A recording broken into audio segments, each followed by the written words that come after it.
বন্যা পরিস্থিতির আরো খবর জানাতে সিলেট ও কুড়িগ্রাম থেকে যোগ দিচ্ছেন সহকর্মীরা। প্রথমে যাচ্ছি সিলেটে, সেখান থেকে জানাবেন সহকর্মী রানা মজুমদার। রানা, ধীরে ধীরে তো বন্যা পরিস্থিতির উন্নতি হচ্ছে সিলেটে, কিন্তু এখন পর্যন্ত পুরোপুরি স্বাভাবিক হয়নি। স্বাভাবিক হতে কতদিন সময় লাগতে পারে? পানি উন্নয়ন বোর্ড থেকে কি কিছু জানা গেছে? এখন জন্ম সনদ দিয়ে খোলো বিকাশ স্টুডেন্ট অ্যাকাউন্ট। নিজের বিকাশ নিজে কর। দেখুন, আমরা কথা বলেছিলাম পানি উন্নয়ন বোর্ডের সংশ্লিষ্ট কর্মকর্তার সাথে। তিনি যে বিষয়টি জানিয়েছেন যে সিলেটের বন্যা পরিস্থিতির উন্নতি পাশাপাশি অবনতি, এই বিষয়টি মূলত নির্ভর করে ভারতের চেরাপুঞ্জিতে বৃষ্টিপাতের উপর।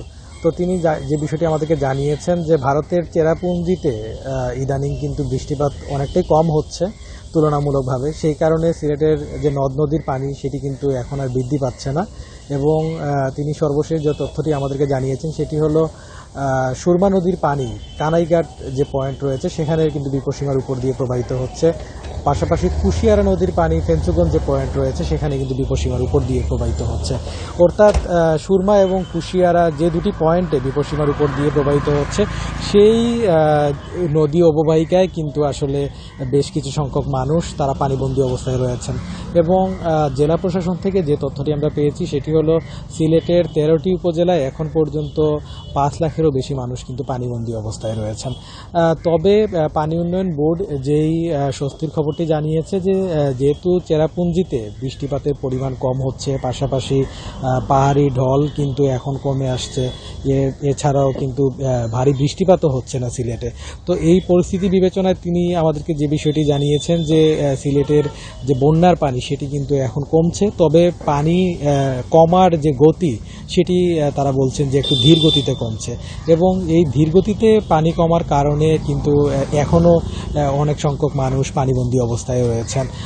পাশাপাশি আপনি জানেন যে সিলেট একটি নদী এবং হাওর বেষ্টিত একটি অঞ্চল, এবং এই যে নদী হাওর সেগুলো কিন্তু নানা সময়ে দখল এবং সেগুলোতে স্থাপনা নির্মাণ, সেগুলোতে সড়ক নির্মাণ, এসবের কারণে কিন্তু এগুলো যে ব্যাহত হয়েছে, সেগুলোর পরিবেশগত ক্ষয়ক্ষতি হয়েছে। এবং এসব কারণেই মূলত যারা পরিবেশবাদীরা রয়েছেন তারা বলছেন যে আসলে সিলেটের যে বন্যা পরিস্থিতি সেটি ধীরে ধীরে আসলে উন্নতির দিকে যাচ্ছে। রানা, আপনি আমাদের সঙ্গে থাকুন। এবার আমরা যাচ্ছি কুড়িগ্রামে, সেখান থেকে জানাবেন আমাদের সহকর্মী আব্দুল খালেক। আব্দুল খালেক, আমরা সিলেটের বন্যা পরিস্থিতির খবর জানছিলাম। কুড়িগ্রামে কি অবস্থা? আর আমরা যেমনটি দেখছি যে কুড়িগ্রামে 2 সপ্তাহের বেশি সময় ধরে ফসলের জমি তলিয়ে আছে পানিতে। সেক্ষেত্রে কৃষি বিভাগ থেকে কি বলা হচ্ছে, কতটা ক্ষয়ক্ষতির আশঙ্কা করা হচ্ছে? যে আপনি যেমনটি বলছিলেন, আসলে প্রায় 2 সপ্তাহেরও বেশি ধরে কিন্তু এই বন্যাটা স্থায়ী হয়েছে। এবং এখন পানি সামান্য কমলেও এই মুহূর্তে কিন্তু ব্রহ্মপুত্র এবং দুধকুমারের পানি বিপদসীমার উপর দিয়ে প্রবাহিত হচ্ছে। পাশাপাশি ধরলা নদীর পানিও কিন্তু একেবারে বিপদসীমার কাছে রয়েছে। তিস্তারও একই অবস্থা। সব মিলেই সার্বিক পরিস্থিতির কিন্তু খুব বেশি উন্নতি হয়নি।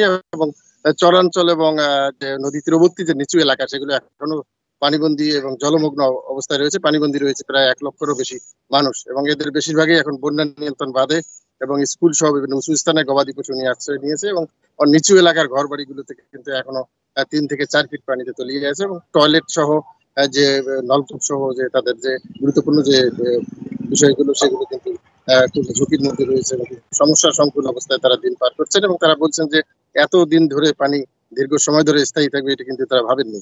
পাশাপাশি আপনি যেটি বলছেন ফসলের কিন্তু যে আগাম বন্যা হওয়ার কারণে মারাত্মক ক্ষতি হওয়ার একটা শঙ্কা তৈরি হয়েছে। বিশেষ করে ইতিমধ্যে কিন্তু সব বীজতলা এবং সবজির ক্ষেত নষ্ট হয়ে গেছে। এবং এখন যেটি রয়েছে যে পাট ক্ষেত কিছুদিন ধরে টিকে ছিল, এখন কিন্তু পাট ক্ষেতের আমরা পচন দেখতে পাচ্ছি, গোড়া পচে পাট গাছগুলো মরে যাচ্ছে। ফলে কৃষি বিভাগের পক্ষ থেকে বলা হচ্ছে যে এই দফা বন্যায় হয়তো ক্ষয়ক্ষতি অনেক হবে, এবং সেই ক্ষয়ক্ষতি নিরূপণের কাজ কিন্তু এখন চলছে।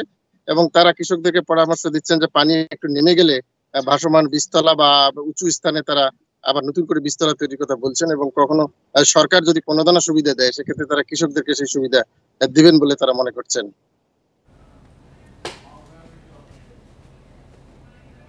সিলেট এবং কুড়িগ্রাম থেকে বন্যা পরিস্থিতির সবশেষ তথ্য জানাচ্ছিলেন সহকর্মীরা।